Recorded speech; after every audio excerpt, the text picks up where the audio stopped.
Hello viewers, তো আপনারা সবাই কেমন আছেন? আশা করছি সবাই ভালো আছেন। তো বন্ধুরা, আপনাদের জন্য আবার একটা নতুন কবুতরের ভিডিও নিয়ে হাজির হলাম। আর আজকের এই ভিডিওতে আমি আপনাদেরকে বলবো কবুতরগুলোকে কিভাবে আপনারা সুস্থ আর ভালো রাখবেন। তো বন্ধুরা, ভিডিওটা খুবই গুরুত্বপূর্ণ হতে চলেছে, তাই ভিডিওটা লাস্ট অবধি দেখার অনুরোধ রইল। তার আগে আপনাদের কাছে একটা ছোট্ট রিকোয়েস্ট, চ্যানেলে যদি নতুন হয়ে থাকেন চ্যানেলটা অবশ্যই একটা সাবস্ক্রাইব করে দেবেন, কারণ এই রকম কবুতরের নিত্য নতুন ভিডিও আমাদের এই চ্যানেলে রোজই আপলোড করা হয়। আর সেই ভিডিও যেন আপনাদের কাছে খুব সহজে পৌঁছে যায়, তাই অবশ্যই একটা সাবস্ক্রাইব করে দেবেন বন্ধুরা। তো চলুন ভিডিওটা শুরু করি। তো বন্ধুরা, আপনারা সবসময় একটা কথা মাথায় রাখবেন যে কবুতরগুলোকে যে পরিবেশে রেখেছেন সেই পরিবেশটা যেন ভালো পরিষ্কার পরিচ্ছন্ন হয়, কারণ ভালো পরিবেশ না হলে কবুতর পালন ভালো হয় না। তাই আপনারা এটা সববারই আগে মাথায় রাখবেন। তারপরে বন্ধুরা, আপনারা যে জায়গাতে কবুতরগুলোকে রেখেছেন সেই জায়গাগুলোকে পরিষ্কার পরিচ্ছন্ন রাখার চেষ্টা করবেন, কারণ পরিষ্কার পরিচ্ছন্ন না থাকলে কবুতরগুলো খুবই সহজেই অসুস্থ হয়ে পড়ে। তো বন্ধুরা, এই সবগুলো মাথায় রাখার পর আপনারা কবুতরগুলোকে ভালো পুষ্টিকর খাবার খাওয়ানোর চেষ্টা করবেন, কারণ ভালো পুষ্টিকর খাবার না পেলে কবুতরগুলো অসুস্থ হয়ে পড়ে আর ভালোভাবে ডিম বাচ্চাও দিতে পারে না।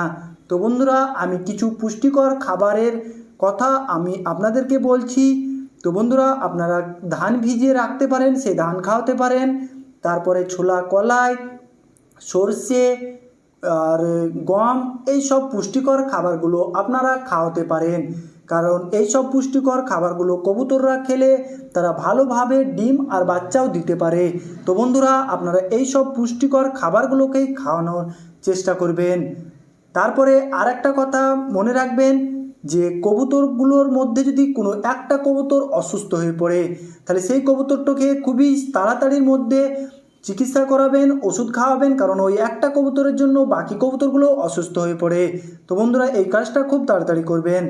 তারপরে আপনারা আর একটা কথা মনে রাখবেন যে কবুতরগুলোকে যে পরিবেশে রেখেছেন সেই পরিবেশে যেন কোনো ইঁদুর, বিজি, সাপ এই সবগুলো না আসতে পারে, কারণ এই সবগুলো যদি কবুতররা দেখতে পায় তাহলে কবুতরগুলো খুবই ভয় পেয়ে যায় আর ভালোভাবে ডিম আর বাচ্চা দিতে চায় না।